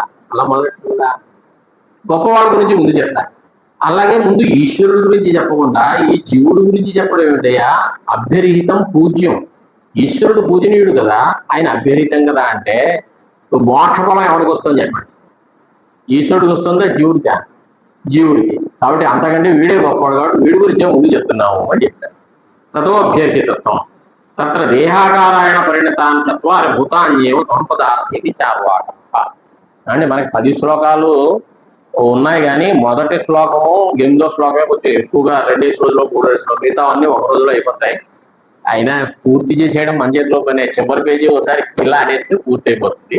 రేపు మళ్ళా 6 సకాలంలో మళ్ళీ. నమస్కారం.